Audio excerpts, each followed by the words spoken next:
Toronto, a re-elected Liberal government would order striking York University workers back to the classroom, the party's leader pledged Monday in what some experts called a desperate attempt to push a hot-button issue.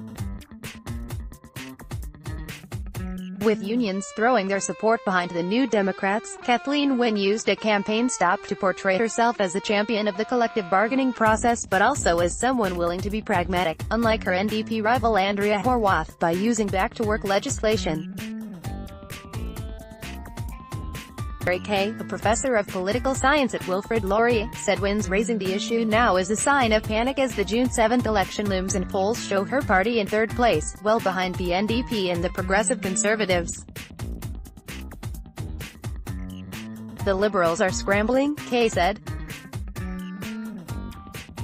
She's trying to save the furniture, she's trying to do the best she can. At the same time, Kay called the back-to-work threat a wedge issue on which the New Democrats are vulnerable. Most voters probably aren't all that enamored with Horwath's position against ever using such legislation, he said.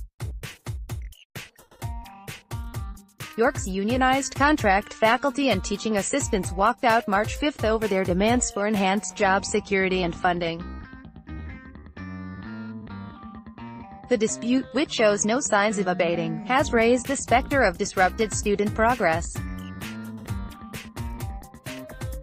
Wynne raised what she portrayed as Horwath's intransigence on the issue during Sunday's final televised leaders' debate and returned to the theme on Monday.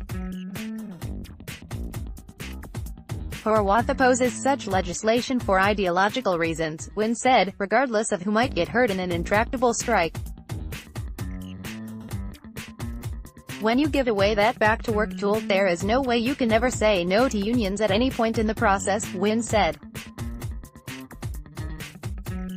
Andrea Horwath would empty the public purse, and that's the problem with being so rigid with your ideology that you get stuck. While New Democrats have traditionally enjoyed the support of organized labor, former NDP Premier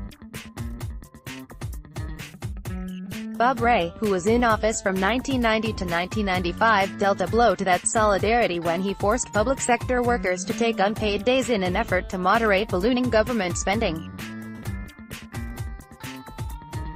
The white-collar end of labor, teachers in particular, nursed a grudge for years, and were instrumental in the success of the Liberals, who came to office in 2003 but who are now fighting for their lives.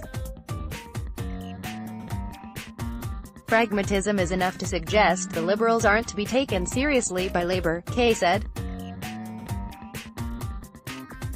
The choice is between the Conservatives and the NDP. In what has been a polarized campaign, the Progressive Conservatives under Doug Ford found common ground with the Wynne Liberals on the back-to-work issue. I believe in fair collective bargaining, but there's a point where you have to stop it because it puts the people in jeopardy, Ford said during Sunday's debate. You can just continue going on and on forever with a strike. Horwath was unrepentant for being the odd leader out on the issue.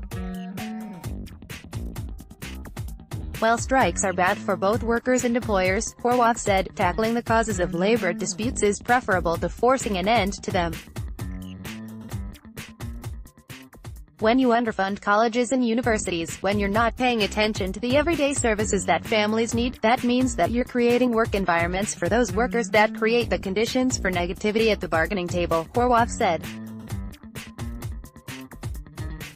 The Ontario Federation of Labour, which speaks for about 1 million Ontario workers belonging to 54 affiliated unions and calls itself a formidable political voice, has endorsed the NDP, a decision made at its convention in November. There has been a disconnect with the NDP from time to time, but those days are behind us, said Federation President Chris Buckley. The NDP believes in the collective bargaining process.